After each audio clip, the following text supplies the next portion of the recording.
Boa tarde a todos os presentes, boa tarde a todos e todas. Un ano máis, bueno, que comentamos xa incluso moitos dos que estábamos ayer, seguimos aquí co 21 anos xa que aquí Abel nos ten acostumbrado con estas maravillas de ofrecernos datos, viaxes, en que ayer, como comentamos, non podemos ou non debemos. Poder pódese, pero deber non debemos polas circunstancias que estamos cada vez máis.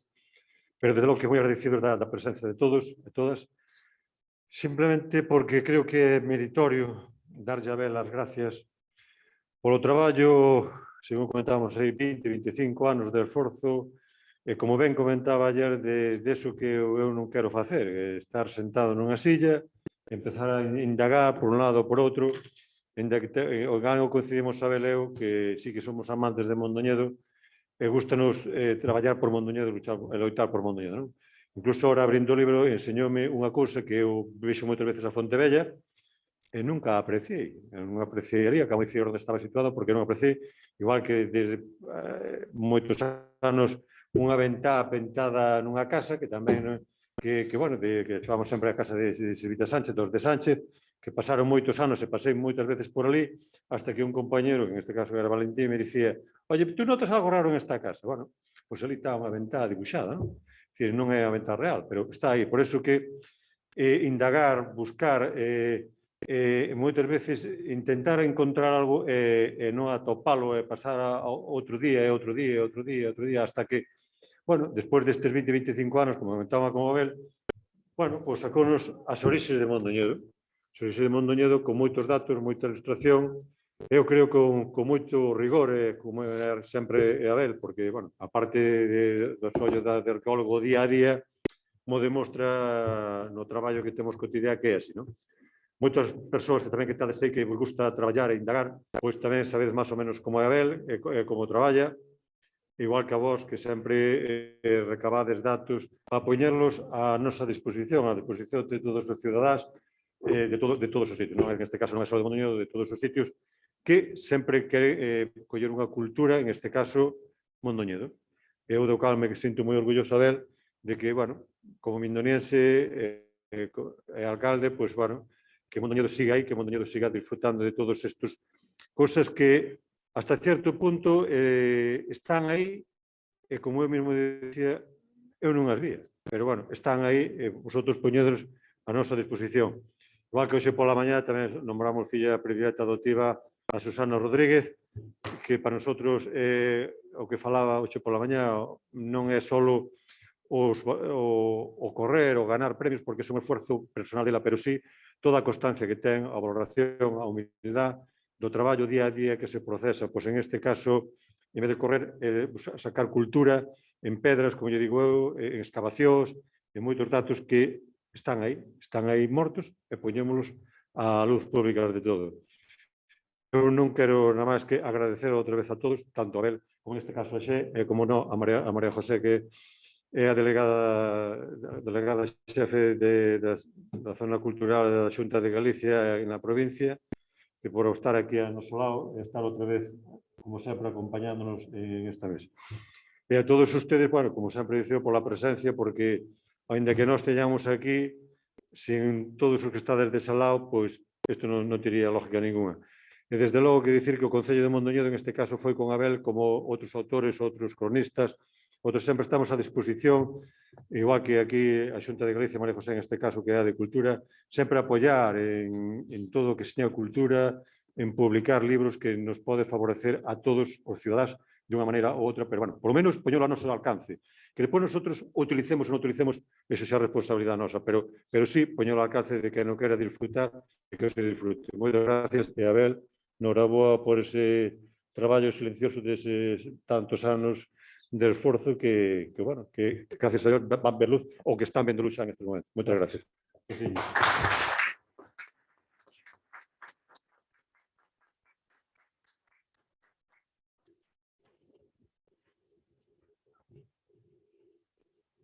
Bueno, pois nada, moi boa tarde, encantada de ver o salón de plenos do Concello de Mondoñedo outra vez cheo de xente.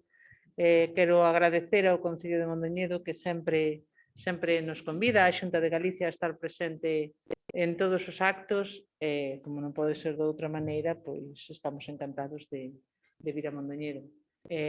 Non é o caso de que haxa, me parece, unha colaboración nesta publicación, pero sí en todas as que se soen facer.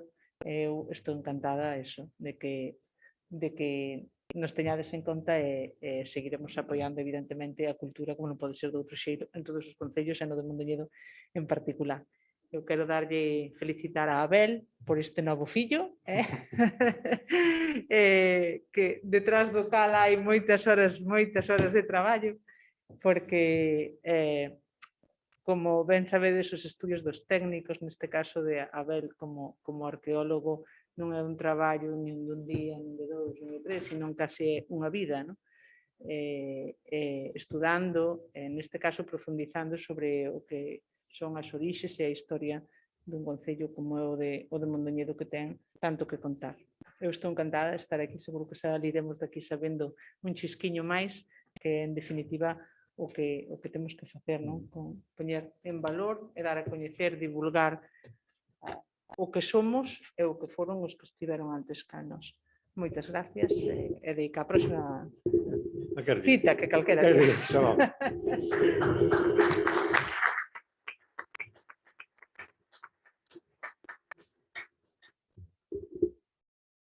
Bueno, tócame a chofa esta.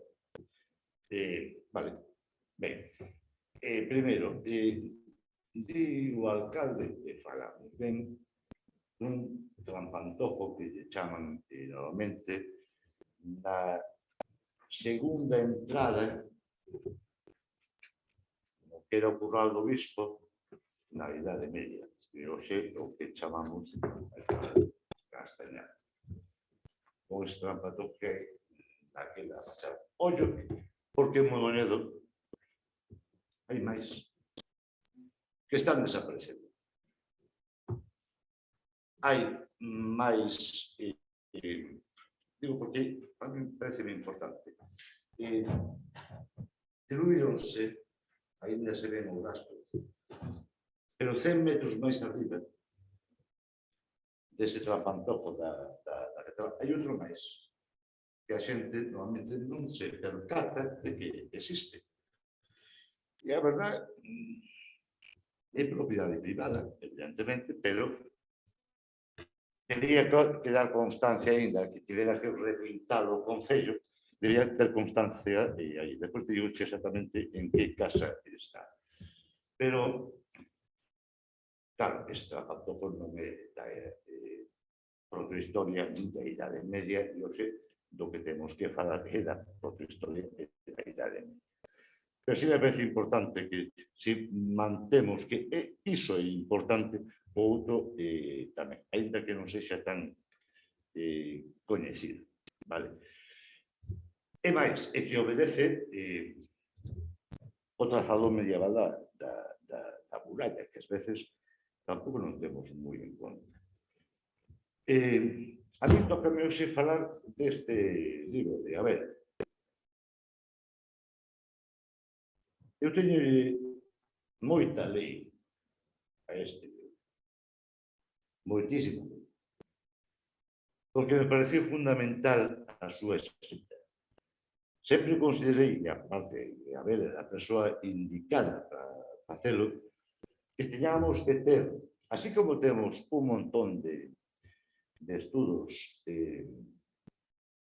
serios, de xunta, da Idade Media, Idade Moderna, menos da Idade Contemporánea, bastante menos, moito menos dos que deberamos, porque realmente son xurzo que nos precede, no que en Mondoñedo tuvo moito que dicir, no deber de Galicia, en xeral, que temos moi poucos estudos do que diríamos ter nese momento, dos seus responsables. Da protohistoria tampouco tiñamos. Tiñamos, é certo,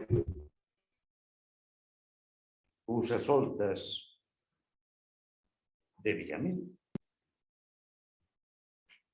cousas soltas de Mallán, fundamentais todas, deso que deixe constancia a ver no traballo este.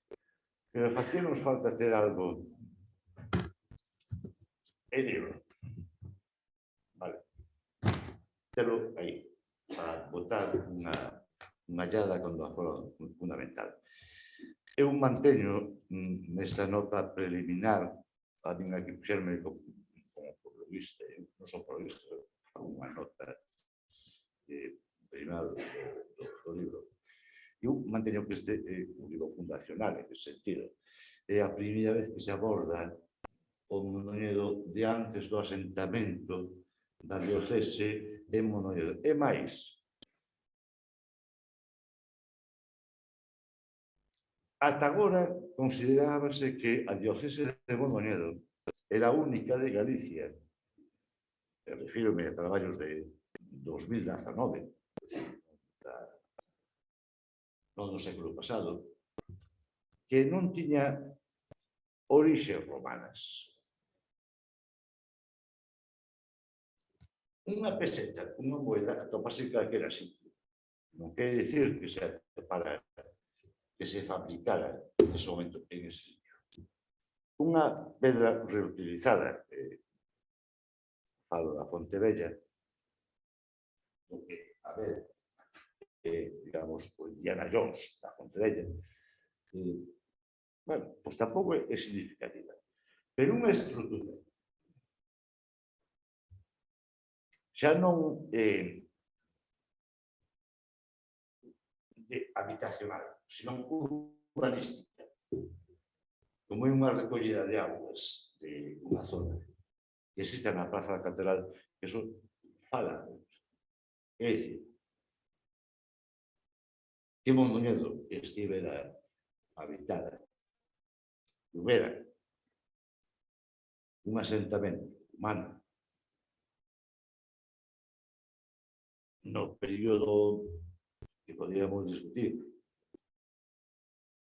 da tarde da humanidade. Iso é fundamental deste libro. É dicir, que sempre estudiamos Mondoñedo dende o asentamento da diócese de Mondoñedo. A única diócese galega que non tiña un asentamento previo romano era a diócese de Mondoñedo. Abel determina que sí é certo que había que ter un asentamento romano previo, do cal a elección do lugar pro asentamento da diócese non é casual. Xa non vou meter, que tenemos que falar, pero xa non me vou meter en que, o sea, Mallán considera que o mosteiro máximo estivera non quero entrar aí. Por patriotismo, eu defendo a Mallán. Por patriotismo e por ser profesor. Aceptamos que o mosteiro máximo sexa San Martiño de Mondoñedo, non de Foz. San Martiño de Mondoñedo. Por razón, sempre se chamou San Martiño de Mondoñedo, non San Martiño de Foz.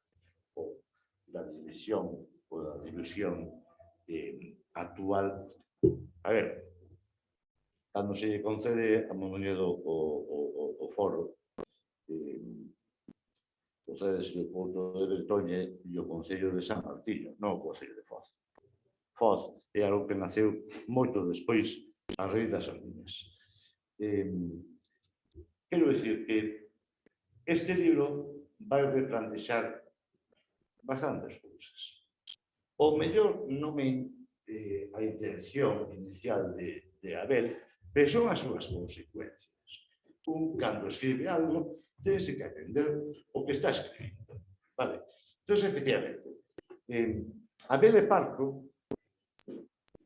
parco no sentido de que, bueno, non se espalla moito, fala, por exemplo, do home paleolítico e fala do homo sapiens sapiens. non fala, por exemplo, da muller sapiens sapiens, que me parece, desde a perspectiva de xénero, parece unha cousa bueno, cando temos a figura da muller hábiles, non? Que todos sabemos que sempre foron máis hábiles e tal. Isto é un chiste. Non podes descontar, porque o mellor non sei contalo, pero este é o chiste. Eu inventei un término que os paleomindonenses, sí, para referirme a xente de atrás de nós. Bueno, é unha invención, non era tal e facer unha chiscadera, pero, a ver, pensemos en nós mesmos. Nós, en esta terra, o home sempre foi home ou muller en relación cun espazo, un territorio, pois nos chamamos unha terra, a relación. É traballoso, é moi traballoso, desde aí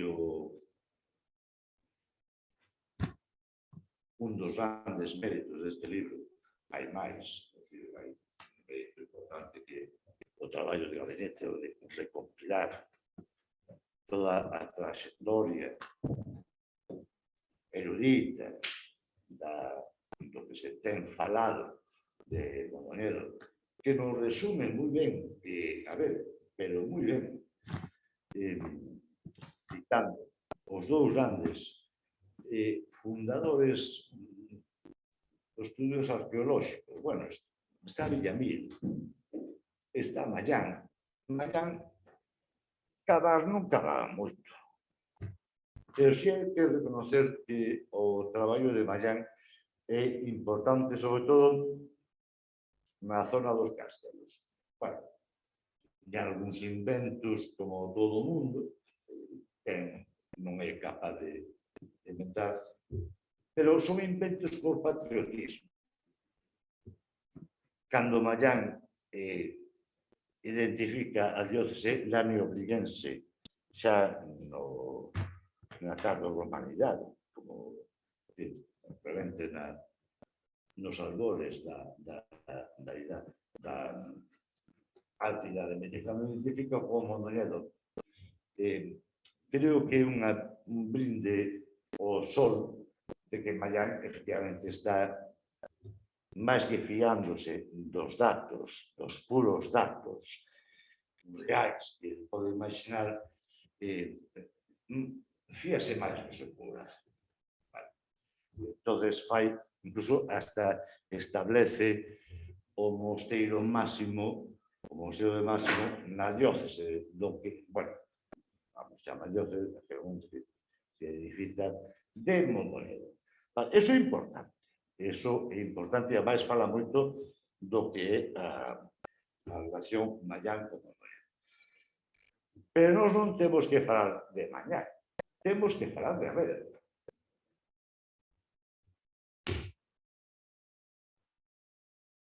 Vos, Abel,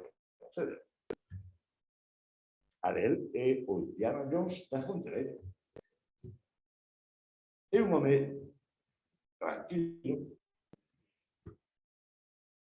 fai o seu traballo.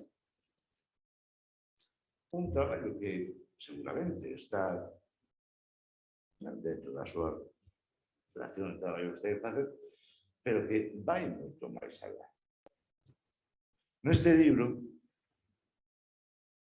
no que hai unha parte que é traballo importante de gabinete, de resumir todo o que se escribiu previamente da protohistoria e prehistoria mondoniense, a ver, vai a aportar moitísimo máis, que son os datos puros e duros dos seus traballos como arqueólogo. Porque, a ver, hai un tipo normal e corriente, seguro que é un tipo normal e corriente, e, ademais, arqueólogo. Os arqueólogos son xente que andan sachando na terra en busca de tesouros. Mas non sei antes, cando se lo trece con Vázquez de Orxas e todo por aí. Eu non vos podo explicar quen é Abel, porque conoces moito mellor que a min, pois estás en contacto con el todos os días. Pero si vos vou explicar unha cousa. Este libro deu moito que facer. Eu sei que a Abel te costou traballo.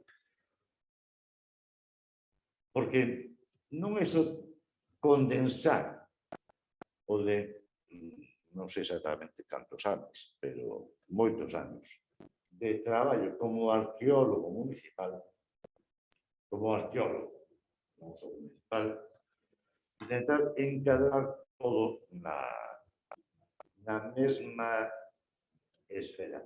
Ollo, porque tampouco completa, é dicir, este libro, a fortuna que ten é que un libro vivo, é dicir, a segunda edición que se faga deste libro vai conter, non vai ser unha reimpresión, vai conter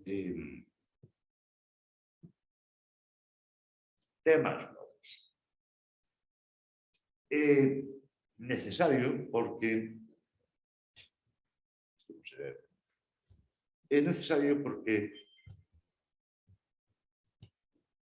só hai unha cousa que nos ten en conta. E é unha das grandes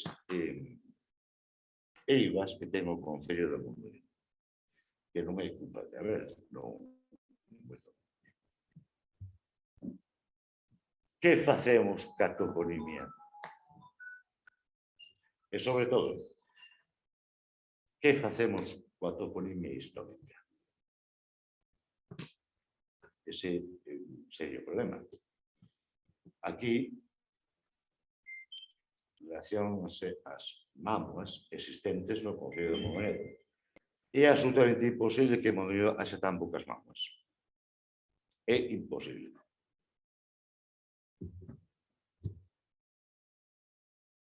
Mondoñedo ten 144 kilómetros cuadrados arriba ou abaixo.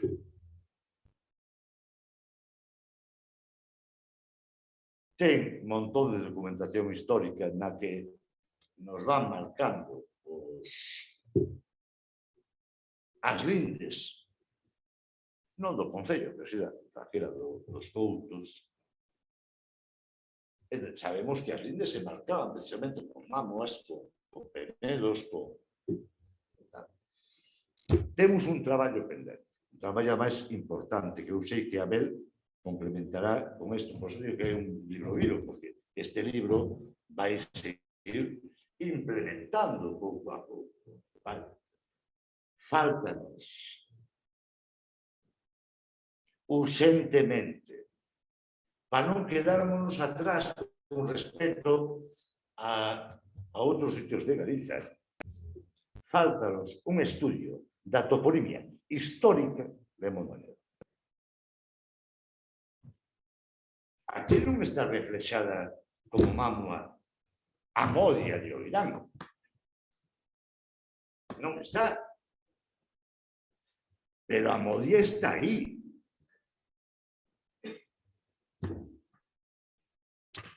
A Meixoada tampouco a temos. Non sabemos se esa ameixoada é medieval ou é protohistórico. Tenemos que estudarlo. A ver, desborda, sobarra completamente as atribucións de Abel, pero temos que meternos aí. Temos que empezar a estudar ese tipo de historias. A quen lle compete estudalas, que non é Abel nin a mí. Pero a quen lle compete estudiar este tipo de historias, tenemos que abordar ese tipo de casuística. Vale, sí, temos aí unha serie de topónimos que nos están clamando, están nos dicindo, oye, que aquí hai isto, que non lle estamos facendo caso. Entonces, eu sei que este libro se vai a enriquecer precisamente con ese tipo de cosas. É unha das cousas que este libro é un libro vivo. Este é un libro que, gracias a Deus, E co apoio do Concello e das institucións NS, que non é habitual, non dicíamos excelente Latinense, institucións, non, pero, bueno, para o apoio das institucións, estou seguro que chegaremos adiante. Non é fácil, non é doado, eu entendo, porque aparte isto non dá réditos electorais, non dá réditos electorais, vale? É certo. Pero é algo que se queremos saber de onde vimos e onde imos. Eu, na miña modesta opinión, eu creo que é fundamental. Entonces, a mí preséntame aquí como prologuista deste libro. Eso é mentira, eu non fixen o prólogo deste libro, eu fixen unha nota preliminar na que me teria gustado decir máis. Pero só dixen o que tiña que decir. E sobre todo que eu creo que remata, bueno, non lembro, pero creo que remata dicindo que este é un libro inaugural. E iso sí o manteño. É un libro inaugural. Nos, afortunadamente, temos bastantes, non todos temos que ter, hai outros sitios que teñen moitísimo máis que a nos. Parece mentira. Sitios que apenas ten o que nos chamaríamos historia, teñen todo estudiado. Todos os momentos, todos os lugares. E nós que poderíamos presumir e incluso regalar de historia aos demais, temos ocos enormes. Cando digo enormes, quero dicir, de 1830 radiante, e sobre todo desde o século XII para atrás. Por eso, este libro de Abel é fundacional e imprescindible, que se vai ampliar, porque eu sei que con sucesivos traballos de Abel se vai ampliar. Bueno, Abel de que corresponda, evidentemente, pero se vai ampliar. Pero, con independencia de todo e do que eu poda decir, creo que nos temos que felicitar todos, porque é un libro necesario. É un libro que había que escribir, creo que a nota previa que había que escribir. É un libro do que estamos esperando moitos anos por el, e un libro que ten que chegar. Ademais, este libro non pode quedar aquí no Concello. Este libro ten que estar espallado nas bibliotecas públicas. Sobre todo no que é a área da Mariña que haberá que reivindicar como antigua provincia de Mondoñedo. Porque é o que é a antigua provincia de Mondoñedo, a Mariña, con o seu axacente da diócese de a parte occidental do que corresponde hoxe á zona de Ferrol. Non estou replantexando límites políticos, ni moito menos, pero estou considerando o que hai. Pero que temos que criticar en ese sentido. Xemos históricas e o que hai. E máis, xente destas áreas reivindican a provincia de Mondoñedo, que é unha reivindicación si Fontán, o do mapa de Fontán, vale. Se alguén sería facer mapas, era Fontán. No Parlamento español, o Parlamento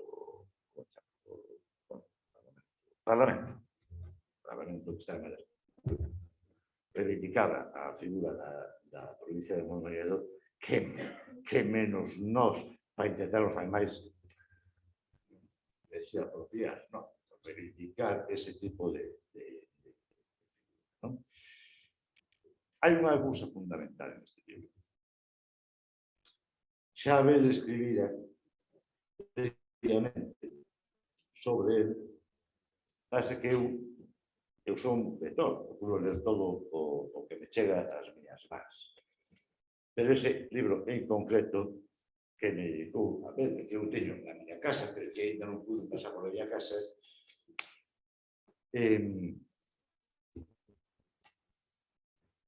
a ver,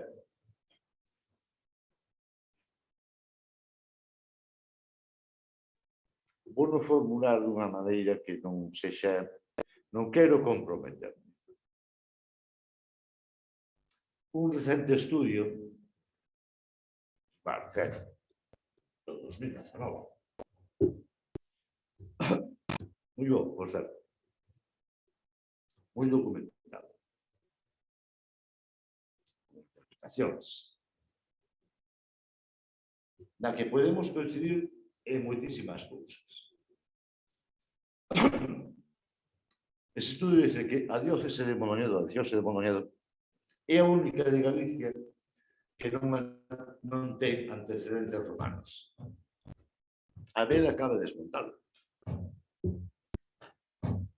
Abel documenta neste libro, e sobre todo, entendo que no libro que me dedicaches, que ainda non tive ocasión de ler, porque non me deu tempo a pasar pola miña casa. Sabes que antes a miña casa estaba lejos. A veces non paso. Pois non me deu tempo a ler ese libro, pero si iso que dice certo, cambia a perspectiva completamente. É dicir, que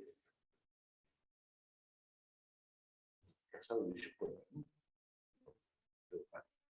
como coño se pode manter que a diócese de Mondoñedo era a única de Galicia que non tiña antecedentes romanos?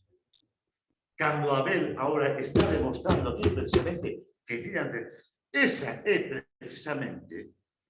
é precisamente, para mí, a idea central deste libro. Reivindicar.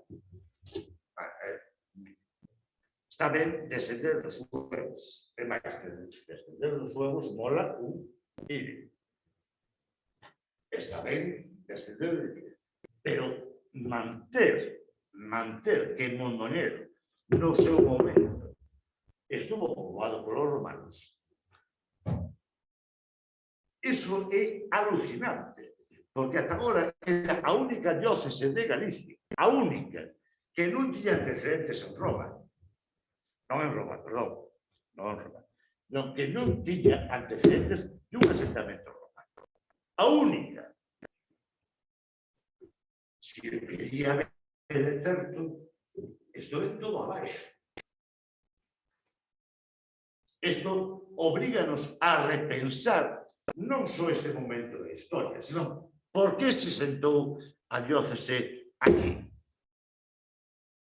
De aí que este libro abra moitísimas posibilidades. Xa sei que non é culpa túa, pero me parece fundamental.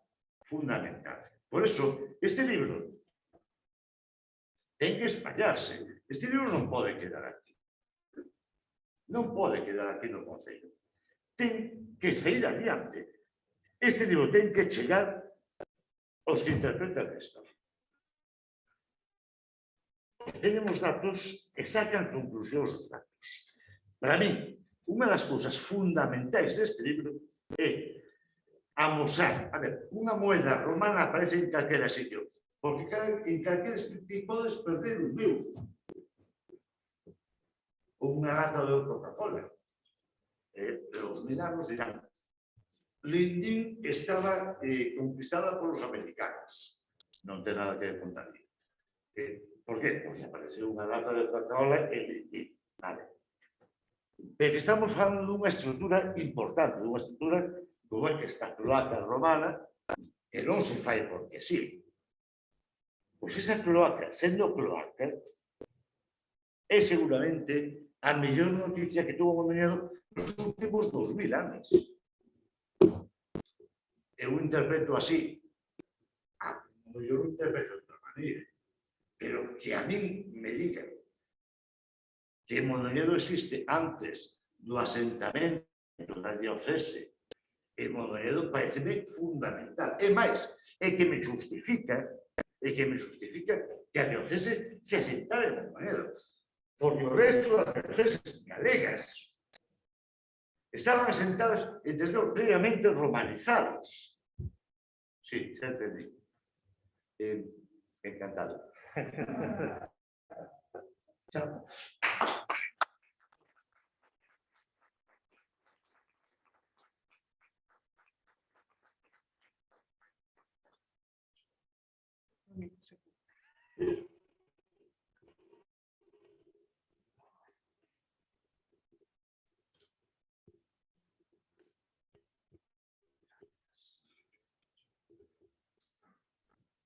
Bueno, alcalde, gracias. Delegado, moitas gracias. Xe, palabras de amigo, moitas grazas. Vamos a chegarles un pouquiño o que fixemos nesta obra. Vamos a presentar unhas pinceladas a modo de pequena conferencia, de pequena intervención, para que teñades idea do que intentamos recoller no libro. E despois nada, tedes exemplares, creo que xa o compañeiro Gil xa estivo a repartir neles por aí para que poidades tamén ver e opinar. O primeiro, a base da obra. Todos esos puntos, toda esa documentación que levou a isto.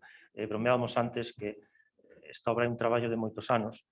Aí temos un pequeno resumen. Esta obra recolle 49 intervencións de todo tipo. Hai casi 2.000 metros cadrados escavados. 2.000 metros cadrados sería máis que a Praza da Catedral, para que nos fagamos unha idea. Non están con retroexcavadora, están con sacho como moito, non? E hai zonas que a mellor facemos profundidades de máis de 3 metros.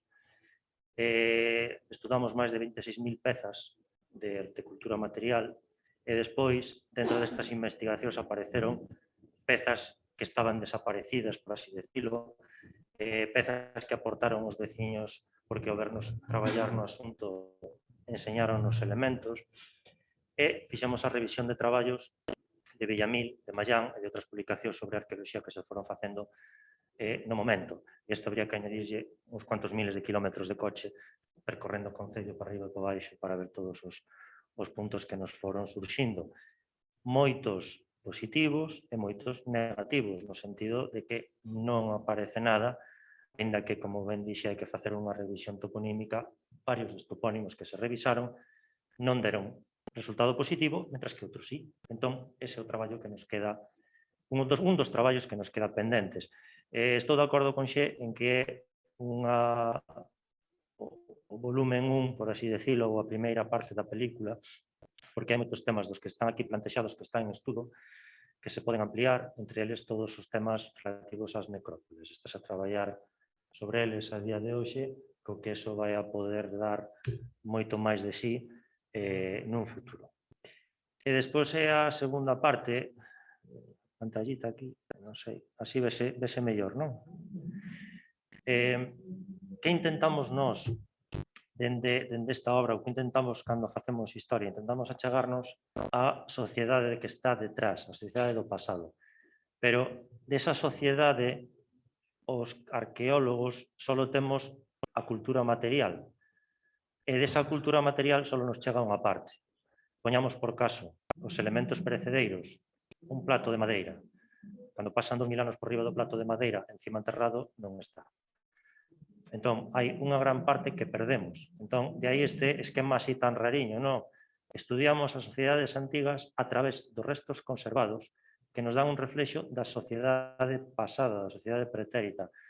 Pero estos son os datos obxectivos e isto é a nosa subxectividade. Explícome. Un anaco de cerámica é un anaco de cerámica. A interpretación que nos lle damos ao anaco de cerámica é o que nos vemos nese anaco de cerámica. E, obviamente, non pensamos igual que pensaba un romano ou que pensaba un castrexo. O exemplo témolo se pensamos en nós mesmos. Os conceptos sociais que podían ter os nosos pais ou os nosos avós son distintos aos que temos hoxe, co que as interpretacións son diferentes. Pois, tendo por diante presente esta subxetividade, intentamos achegar un estudo completo do que é a sociedade pretérita nosa, dende os primeiros restos que conseguimos documentar alá polo paleolítico ou epipaleolítico ata a tardorromanidade. E completamos a obra con dous apartados. Un epílogo que presenta restos medievais modernos e contemporáneos de achados en excavacións, sedimentos e achados soltos que complementan a obra, e un apéndice documental que axuda a complementar un pouquiño máis a obra e que está destinada a investigadores sobre a materia para que teñan o dato e podan empregar tamén nos seus traballos. Empezando cos primeiros poboadores, Cova do Rei Cintolo, Furada dos Cas son os elementos que primeiro se estudaron a la FAI polo século XIX, e o que quizáis todos temos en mente son os restos humanos que aparecen na Cova do Rei Cintolo, que cita Mayán, que cita Carro Otero, que incluso Carro Otero, recentemente falecido, que nos falou deles no 2001, nunhas xornadas como estas. El mesmo decía, está grabado, que para ele era un individuo, sapiens, de entre 25, de fai entre 10 e 15.000 anos, o sea, do paleolítico superior. Non se pudo facer carbono 14, pero si tomamos iso, estaríamos fai 10.000 anos, habería xa restos de ocupación por aquí. Non sería descartable, encaixaría perfectamente con outros elementos. Que temos a maiores das covas? Temos os abrigos. Esta sociedade é unha sociedade difícil de seguirlle a pista, porque é unha sociedade con moi poquinha cultura material, é unha sociedade que buscaba refuxios naturais e que só hai que dar moi poucas cousas deles. E o que son ocupacións fora de abrigos, o sea, de penedos que con unhas peles lle faz unha tenda de campaña fantástica ou covas, é moi difícil atopar campamentos. Unha das cousas que nos decían onte, que nos decía Lino onte nas súas intervencións, son que nos seguimentos que se están facendo das grandes infraestructuras públicas aparecían negativos, o sea, aparecían buratos de poste de campamentos perecedeiros de xente destas épocas, cazadores recolectores ou mellor primeiros neolíticos. Eso sería fantástico poder atopalos, pero non se ven a simple vista. Ben, pois, a parte de Cova do Rei Cintolo, pois temos documentados abrigos, como, por exemplo, este que está catalogado, que sería un abrigo na zona de Figueiras. A partir de aí, dende ese mundo de cazadores recolectores, o sistema social vaise facendo máis complexo, a relación coa natureza vaise facendo máis complexa. A xente empeza a darse conta que si o trigo que colles, que nace espontáneamente, e empezas a entresacar cousas e sacas ervas, en lugar de ter 20 plantas nun centímetro cadrado hai unha sola, hai maior productividade. Entón, empezas a interactuar con iso. A nivel da caza, a xente incluso vai perseguindo os animais, hai itinerancia, tampouco hai un establecemento específico nun único punto. Pouco a pouco a xente vai se dando conta que a interacción coa natureza axuda a que as producións sexan maiores e a que podan vivir un pouco mellor. Eso acaba dando paso ao que sería a etapa neolítica, a etapa da agricultura. Nesta zona parece que no 3500 a.C. empezamos a documentar a agricultura. O sea, o proceso completo, dende que sementan o gran, por así decirlo, ata que o recollen. Ata aí era xardinería, por decirlo de alguma maneira. Entresacaban, cuidaban, era cuidado de plantas e animais, pero chega un momento no que non, no que xa intervenían en todo o proceso. E a gandeiría non deixa de ser que eses grupos itinerantes que persiguen unha manada acaban convencendo os grupos que conviven na zona de que esa manada é exclusiva deles, chega un momento no que a controla, no que consiguen encerrala, incluso movela un sitio para outro. E aí temos a gandeiría. Pero a base fundamental vai ser a agricultura porque as plantas non teñen patas. Iso que vai a levar a establecer os primeiros campamentos estables, os primeiros puntos de vida. Non temos restos diso. No futuro, o mellor poderemos empezar a documentar ese tipo de poboación, pero non a temos. Que temos? Vamos, e temos menires, temos o fenómeno megalítico. Cando chega a agricultura, cando chega a mellor produción agraria, como xa todos sabedes, empezan a aparecer eses monumentos megalíticos. En Mondoñedo, no territorio mondoñese, temos unha... Ese o o lápiz aí, non? Temos unha mámoa en Figueiras, esta pequena elevación é unha mámoa, temos outra mámoa, non a temos nós, que a ten Alfoz, está tamén en Figueiras, está nun punto moi próximo ao que hoxe, no punto no que hoxe confluyen 3 concellos, Alfoz, Mondoñedo e Abadín. Moi probablemente esa mámoa, nese momento, fose o punto de división de concello. O caso é que a evolución territorial foi nos cambiando de sitio, que poden ser 100 metros, 200 metros, non creo nin que os haxa, hasta o noso territorio. E temos outro elemento como é este menir. O Belis non quixo salir na foto. Estaba aí, apartouse antes. Isto apareceu nunha vagoada, nunha zona de paso, nunha zona propia destas épocas do Neolítico, porque a zona civilizada, a zona controlada no Neolítico non vai ser o Val, van a ser as zonas altas. Estamos falando das zonas do Xistral, Toxiza, Fraga Bella, toda esa zona serían as máis usadas nesta época porque é moito máis cómodo a nivel tecnolóxico poder controlar iso. E temos tamén unha referencia nos estudios naturais en toda a zona do Xistral. Vamos vendo como ata este momento hai unha gran cantidade de masa arbórea que é a que predomina en todos os registros polínicos que pouco a pouco vai caendo porque a presión humana sobre os territorios para crear pastos, para crear cultivos, vaise cargando pouco a pouco esa masa arbórea nun momento que se verá incrementado cando cheguemos á etapa dos metais. Na etapa dos metais, no cobre, no bronce, temos tamén moi poucos indicios directos. O que temos son, sobre todo, indicios indirectos. No calcolítico, solamente podemos falar de dúas cousas. A presión humana reflexada na natureza, a través desos estudos polínicos, dos registros polínicos das turbeiras do Xistral, e atrevémonos a falar de isto. Isto é un teito dun abrigo que está cheo destes buratos, do que serían quizás unhas cazoletas, un tipo de petróglifo, que claro, poderíamos pensar que poden ser da erosión da choiva, pero se están nun teito, dificilmente lles puidese chover. Eso está feito, está traballado. Está tamén nunha zona moi significativa porque é unha zona de tránsito entre vales, na zona entre Couboeira e Oirán, e é un abrigo, é un espacio que se podería prestar perfectamente a estes elementos e que, ademais, na zona inmediata deste espacio, pouco despois hai un castro documentado. Para que vos fagades unha idea de escala, deixamos a man, vedes a man aí perfectamente, ese é un iPhone, para que teñades unha idea do tamaño. Pode ser, o teléfono pode ter uns 11 centímetros de longo. O sea, son espacios, son cazoletiñas pequenas.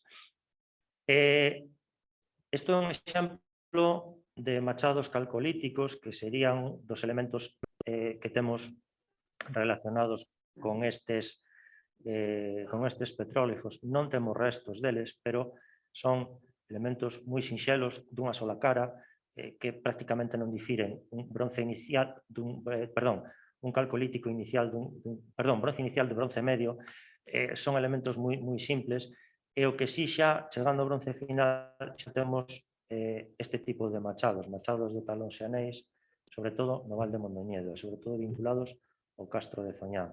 Xa estaríamos falando das últimas fases da Idade do Bronce. Por lo tanto, todos o que son, realmente o que son as primeiras etapas da ocupación na zona de Mondoñedo, ata chegar a esa Idade do Bronce, a ese bronce final, a ese 1200, 1000 aproximadamente antes de Cristo, non temos grandes restos, pero si temos moitos indicios e moitas poucas cousas que nos fan un camiño claro para chegar ao que temos recollido na obra para poder falar desas sociedades máis antigas que habitaron por aquí, polo noso territorio. Chegados á Idade do Ferro, aí sí que xa empezamos a ter moitos máis elementos. Este plano do Concello, todos eses puntiños son castros que están identificados como tal.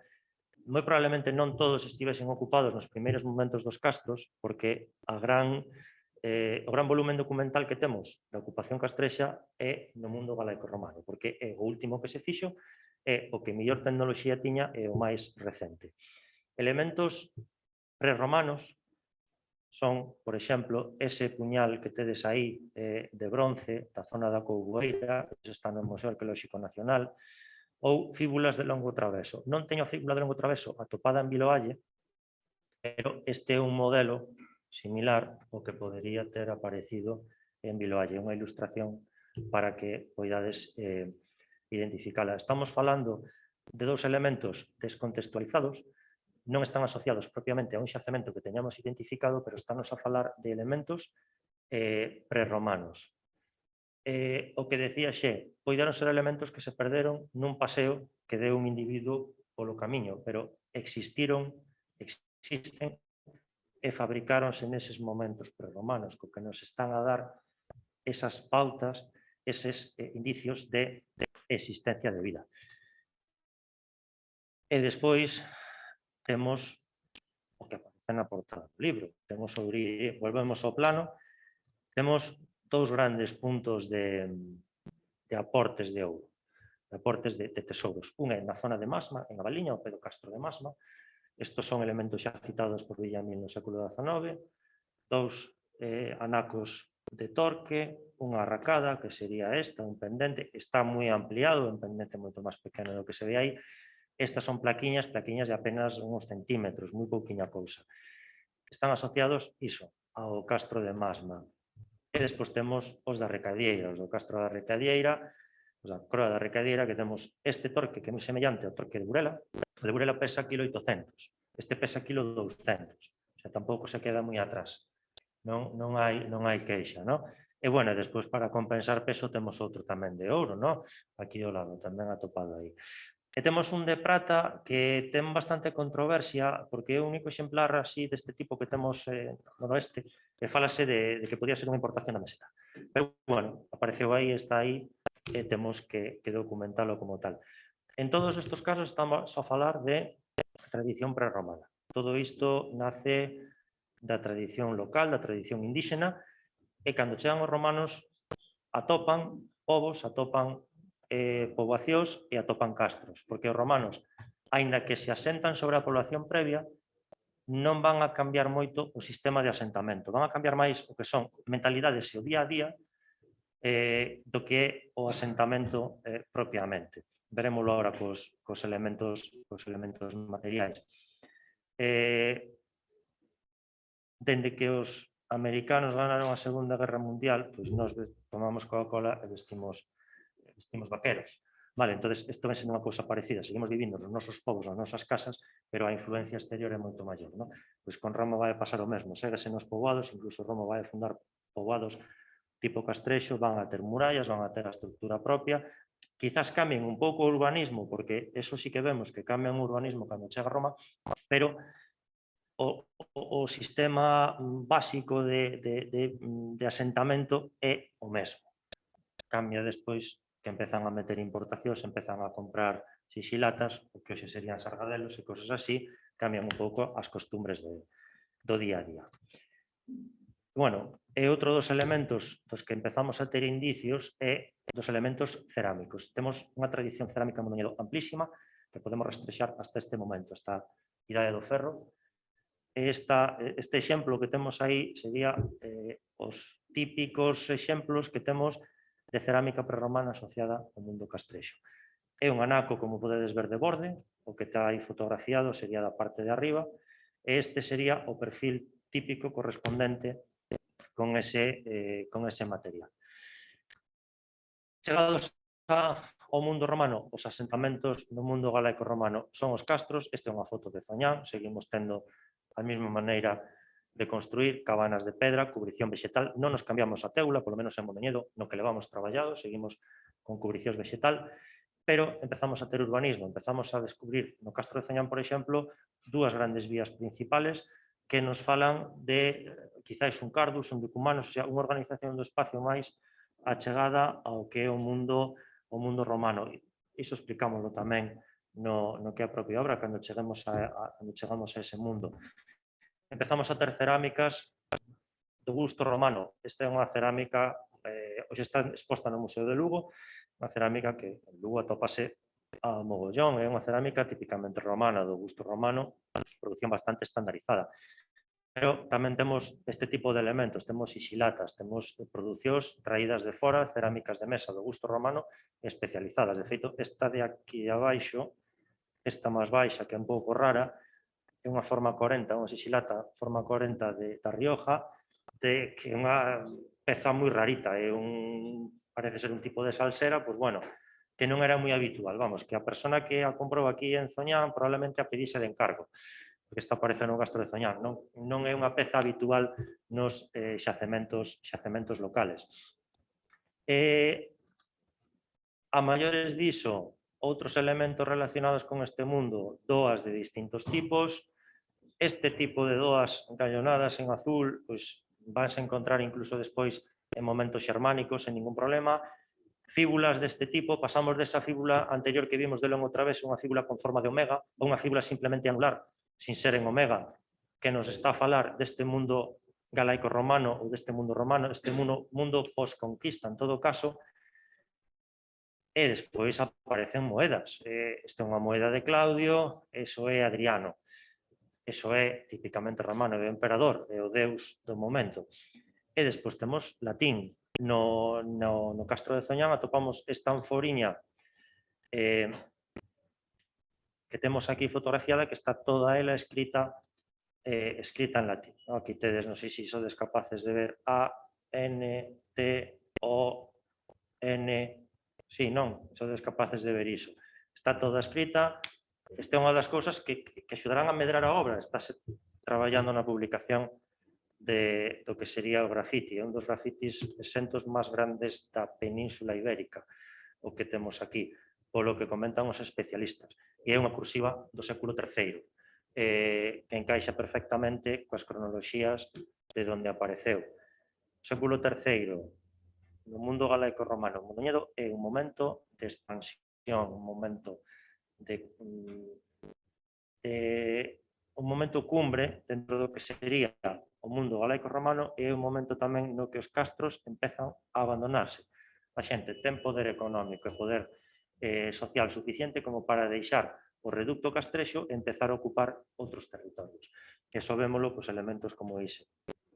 E por outro lado, un texto así non solamente é importante o que poña, sino que solamente o feito de atopar un texto importante nun espacio social no que tiñas que traballar para comer, si tes tempo para aprender a escribir e a ler, é que manexas moito excedente, o sea, que tes moito poder económico como para poder facelo. Non é falta irnos tan longe. Poñámonos fai un século, comezos do século XX, o rural galego, canta xente era capaz de ler e escribir de todos os que podían ser os nosos ancestros. Entón, eso tamén é un punto importante, aparte de que sexa en latín. Chegamos a Roma, e chegamos a Roma sobre todo en Mondoñedo, o sea, sería o mundo galaico-romano, sería Roma na zona rural, por así decirlo, e chegamos aos restos romanos, pero xa nunha zona fora dos castros, no que sería a vila. No ano 2017 escaváronse varios sondeos aquí na zona dos castros, no barrio dos castros, e a secuencia é moi clara. Temos Idade do Ferro, temos tardorromanidade, pero faltanos ese espacio intermedio. Probablemente non nos falte, probablemente si teñamos un pequeno espazo galaico-romano, pero cando chega a hora de aparecer os produtos de luxo, os produtos de importación, os produtos de interese, non están ali. Sino que os vamos a topar abaixo, vamos a topar na vila, no que hoxe é a vila, vamos a topar na zona urbana. Entón, indicios que temos en Mondoñedo sobre todo iso, bueno, esta é unha fíbula anular, como pon aí, atopada en Viloalle, non sabemos se se atopou, sí, é de Mallán, non sabemos se publicou na Mallán, non sabemos se físicamente se atopou en Viloalle ou foi un señor de Viloalle o que lla deu a Mallán, entonces quedou o nome de fíbula anular de Viloalle. Hai esta pequena pedriña na Fonte Vella que ten unha inscripción aí que pon Kibizeki, a día de hoxe está catalogada como unha inscripción do século III, pero ao mellor en futuros estudios de especialistas en epigrafía dicen non é romano, que é do século VI, entón é iso. Bueno, pues perfecto, pero no momento o que temos é iso, está aí colocado. Exactamente. Correcto. E iba a discutir e iba el con outra persoa, non lembro a outra, iban a poñerse ali a ver que era o que decía aquelo. Claro, son 4 letras.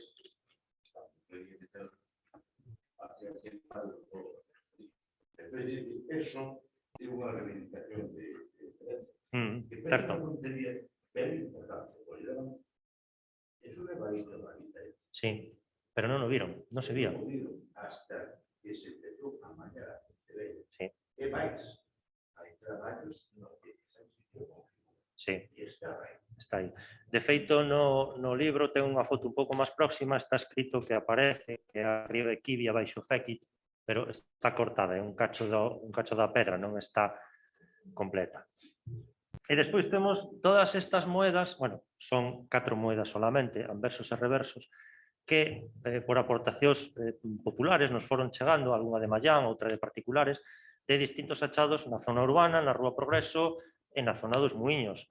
Son moedas perfectamente romanas que datamos desde un século III a un século IV. Obviamente a moeda ten moita circulación. Esta moeda non iba a circular antes do 222, pero a partir de aí pode circular durante moitos anos, non? Pero sí que nos están dando indicios de que aquí hai algo máis. De feito, esta de aquí, a terceira, sí, é esta. Esta é moi curiosa porque este quintilio nos textos sobre emperadores, nos textos de estudios emperadores, este creo que gobernou entre 15 días e 3 meses ou algo así, o sea, non foi breve, foi menos todavía a cousa, e así unha das súas monedas chegounos aquí a Mondoñedo. Esta apareceu na Rúa Progreso, unha das aportacións de Mallán. E outro dos elementos que temos que asociamos a Roma é a Casa Museo de Álvaro Cunqueiro, os baixos, os traballos que fixemos ali, que nos levan realmente a este mundo.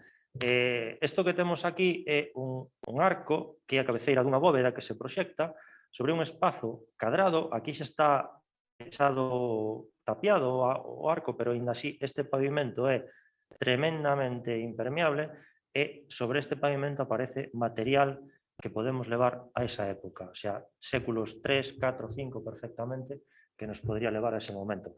Estes exemplos de cerámica negra que temos aquí, que atopamos na zona baixa, na zona do entorno deste arco, na horta de Cunqueiro, e incluso nos soportais da catedral, son pezas que se nos aparecen no rural encaixan perfectamente no mundo castrexo galaico romano, sin ningún problema. E isto é unha sixilata que apareceu de forma tamén casual na horta. Hai moita costumbre da cerámica de cortello, o sea, a cerámica que tiras na casa na horta, perdón, na cuadra, é que o esterco que sale desa cuadra se vai para as hortas para abonar, que se facía fai moitos anos. Os paisanos non tiraban a sixilata no cortello. É dicir, se esa peza tivo un percorrido, non tivo un percorrido de chegar desde un castro ao fondo do val. Esta é unha peza das proximidades de onde apareceu con toda a seguridade. Entón, con todo isto, vemos que Mondoñedo ten debaixo algo romano, ten debaixo algo desa época. Romano, tardo romano, existiu. Temos varios elementos que nos fan que non teñamos unha visión tan clara como poden ter outras cidades. A ver, Lugo é moi evidente que buscan porque xa teñen a muralla, ¿no? Pero nosotros tivemos varios elementos. Un foi a monumentalidade medieval, que vai arrasar con cousas que había anteriormente. Outro foi o gran incendio que tuvemos no século XV, que eso ríete tú da Roma de Nerón, que arrasou Mondoñedo por completo. De feito, na documentación municipal había prohibicións para encender calquer tipo de tea de lume do que fose polas noites porque tiñan medo a que isto se volvese a incendiar, ¿no? Eso alterou moito o perfil da nosa vila. E despois chegou o século XVIII cunha gran expansión económica e un gran boom urbanístico que tamén acabou nos de alterar esas posibles visións anteriores. Pero sigue aí e seguimos encontrando pequenas cousiñas. E por último xa a tardorromanidade. Temos elementos que nos levan máis aló do mundo romano que atopamos na zona dos castros, na parte alta. Temos un plato típicamente de fins do mundo romano, incluso de fins posterior ao mundo romano, e temos este elemento aquí que é unha cerámica tratada que ten un elemento cristián grabado, un crismón. Gi e o ro. É un fondo de cerámica, está tratado, é unha cerámica gris, tratámola un pouco para que se pudese apreciar mellor. Século IV, V, VI, podría moverse aí en calquera desos momentos. Dende logo é o elemento cristiano máis antigo do que a diócesis Mondoñedo Ferrol ata o momento.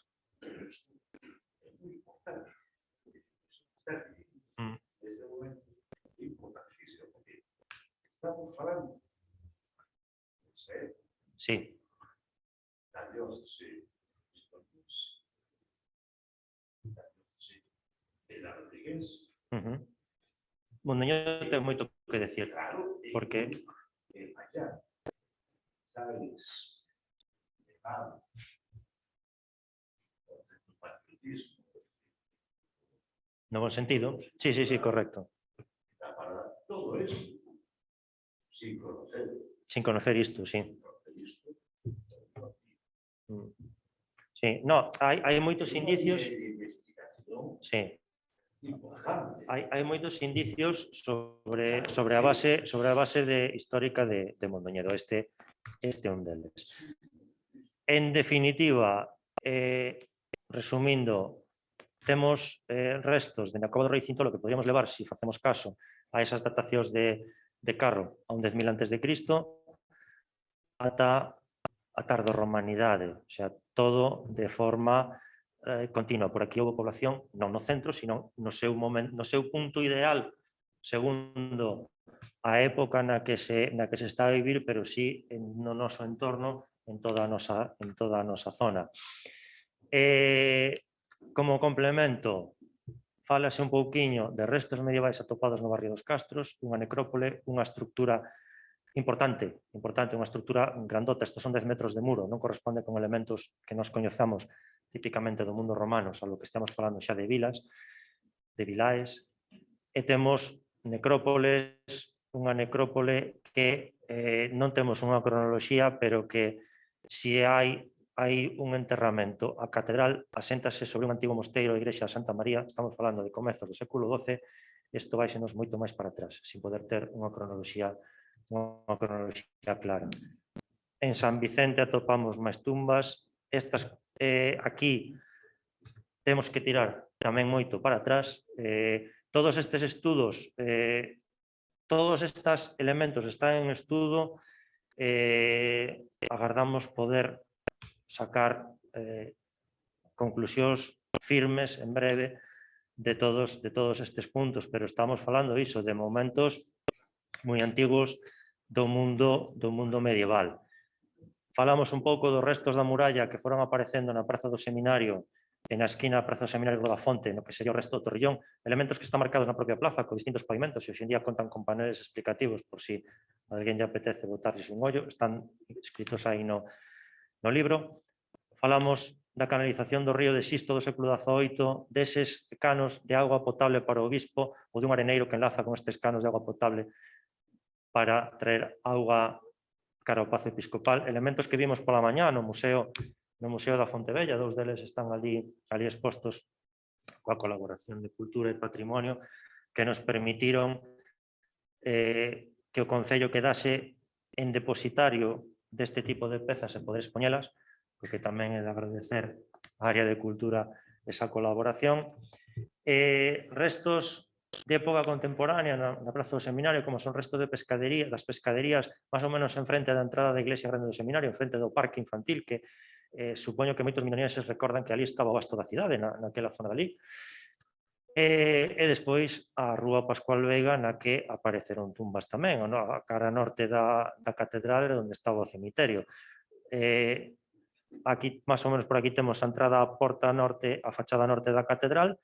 Isto non sei se podedes apreciar na foto, non sei se ve un esqueleto, sería este de aquí. Xa estaban moi alteradas por todas as obras que sufriu a catedral, pero aí topamos restos nas súas tumbas, aí colocados. Visto como está, probablemente tamén de época medieval. Como están enterrados, non teñen restos de roupa, sino que probablemente se enterrasen con sudario, non hai restos de caixa, a tumba é un burato escavado no chan, non é un burato paredado, quer dicir, lévanos tamén a ese mundo, pero xa digo, todo o que son as necrópoles estamos traballando nelas, que é un traballo lento. E despois de apéndice documental hai eses documentos que tedes aí para que, bueno, como un aporte máis para resumir todos eses traballos, todos eses datos que estamos tendo para poñelos a disposición pública, a disposición social para que sepan o que hai, o que se leva feito. E nada, como conclusión, o que xa dixemos, en Mondoñedo hai xente, en o Paleolítico Superior e o Paleolítico, podemos falar de un 10.000 antes de Cristo perfectamente, as orixes do actual territorio urbano da cidade, temos que levála ao mundo prerromano, si nos centramos na zona dos castros, pero se nos baixamos ao val, a zona histórica, a zona do contorno da catedral de por aí, estamos falando de alrededor dun século III despois de Cristo. Bueno, pois estos 10.000 anos de historia, máis ou menos, son os que intentamos resumir nestas 200 páxinas, añadíndolle eses epílogos complementarios e eses apéndices documentales para intentar facer a obra o máis completa posible. Non é unha obra pechada, como decía Xe, é un primeiro resultado de investigación, de unha investigación, pois iso, que perfectamente poden ser 20 anos, ainda que aí poñemos, creo que son 18, porque contamos desde a primeira intervención en Zoñán no ano 2002, a última que foi no 2000, a última que se recolle que foi no 2019, pero a investigación documental e demais xa ven dende antes incluso desas datas. Moitas gracias, espero que vos guste o libro, espero, se o ledes, espero que sí, recibir opinións ao respecto para mellorar en futuras edicións. De verdade, moitas grazas.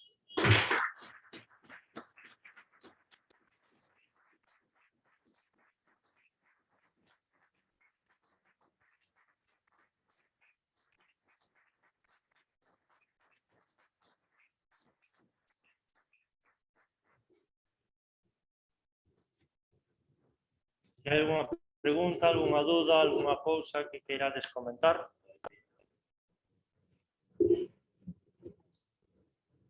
Pois nada, señor alcalde. Bueno, se lle queredes preguntar algo así, a ver, por se tedes algunha duda, algo que queríades facer ou algo. Bueno, pues entonces, gracias a vos, gracias por estar aí, gracias por apoiar sempre a arqueoloxía e descubrir os orixes de Mondoñedo. E, bueno, o ano contamos con moito máis. Que así contamos que Abel siga traballando e siga preparando xa o seguinte libro que estaremos moi contentos de que así seña e poñer en valor o que é Mondoñedo e as súas orixes, que é o fundamental. Gracias pola presencia a todos. Gracias.